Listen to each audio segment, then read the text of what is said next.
Well then, let's remember the goodness of God in the lives of every one of us. Sorry po kung hindi ako nakapag-live ngayon. Bagkagin pa man, it's okay. Siyempre simple lang naman yung mensahe ng Pasko which is yung grace ng Lord na ipinakita niya through Christ our Lord. So, you see, despite of the debates concerning if if Jesus was born on December 25th or whatever it is, still, let us remember the message of the gospel. Remember my friends, kung tutusin nga, nagsaya ang mga anghel sa langit matapos ang pag-anunsyo nila na dumating sa sanlibutan ang Kristong Panginoon. Bilang paalala po sa lahat, you see, malinaw po ang mensahe ng Pasko at wala pong kinalaman po sa kung saan sa mga tradition, so to speak, or whatever.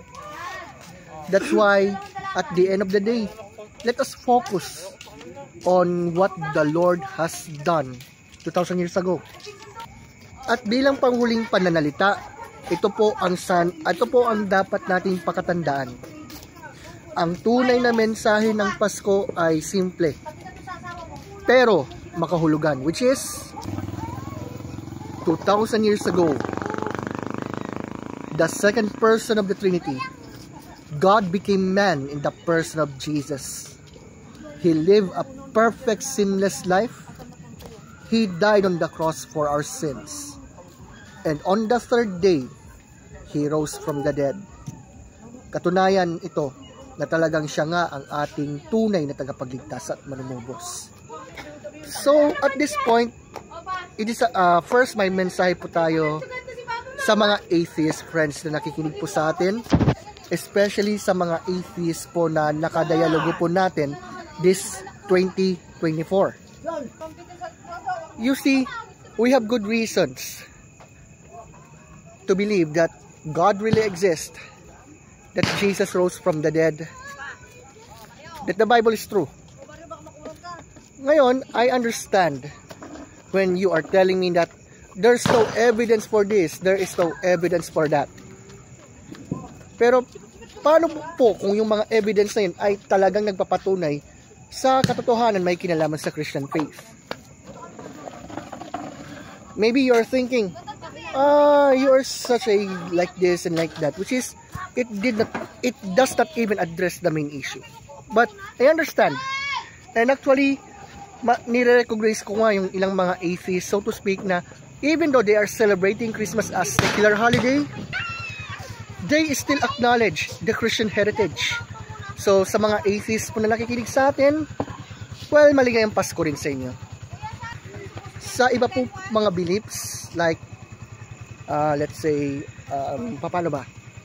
There are some who went on to believe that Jesus was born to the Virgin Mary. And yet, they claim that Jesus never claimed to be God. How can you explain the claims that Jesus presented? Like, He claimed to be the light of the world, He claimed to be the great I am, He claimed that anyone who has seen Him has seen the Father, and that He claimed that He will be with us even unto the end of the age.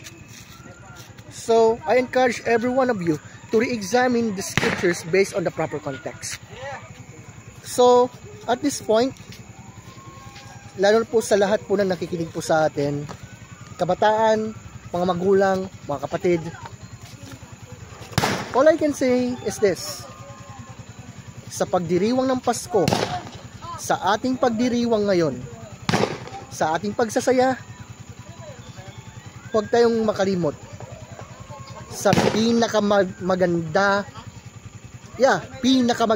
mensahe o pinakamagandang balita na nangyari na 2,000 years ago.